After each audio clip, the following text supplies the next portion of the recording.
प्राचीन काल की बात है। हिमालय की तलहटी में स्थित एक आश्रम में एक दिव्य कन्या रहा करती थी, विलासा। वह सौंदर्य की देवी लक्ष्मी का अंश मानी जाती थी। उसके सौंदर्य की ख्याति इतनी थी कि देवता तक उसकी एक झलक पाने को तरसते थे। पर विलासा आजीवन ब्रह्मचारिणी थी और अपने पिता आर्षि वत्सराज के साथ तपस्या में लीन रहती थी। परंतु विधि को कुछ और ही स्वीकार था। एक दिन एक रहस्यमयी पुरुष उस वन में आया। उसका नाम था कृशांत, एक अप्सराओं का प्रेम त्याग चुका यक्ष। वह दिशा भटक चुका था और जब उसकी दृष्टि विलासा पर पड़ी तो जैसे समय ठहर गया। विलासा ने जीवन में पहली बार किसी पुरुष को इतने निकट से देखा। उसका मन डगमगाया। एक तीव्र कामना उठी जिसे उसने कभी अनुभव नहीं किया था। उनकी निगाहें मिलीं और फिर तन मन की सीमाएं टूट गईं। वे प्रेम और वासना में डूब गए। किंतु उसी क्षण आर्षि वत्सराज वहां उपस्थित हुए।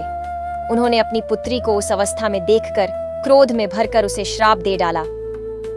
विलासा, तू शापित है।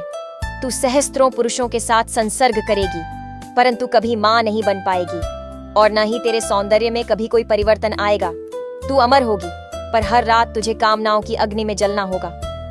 शाप के साथ ही विलासा का जीवन बदल गया। वर्षों बीते, युग बीते। राजा, ऋषि, व्यापारी, योद्धा, हर प्रकार के पुरुष उसके पास आए। हर रात एक नया संसर्ग, परंतु सुबह होते ही सब कुछ वैसा का वैसा। न उम्र में बदलाव, न गर्भ का कोई चिन्ह।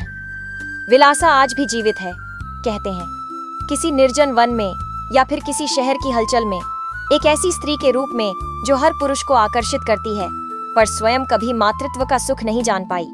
अगर कभी तुम्हें किसी स्त्री की आंखों में समय का ठहराव दिखे तो संभल जाना मित्रों, कहीं वो विलासा तो नहीं। ऐसी और रहस्यमयी कहानियों के लिए चैनल को सब्सक्राइब करें मित्रों।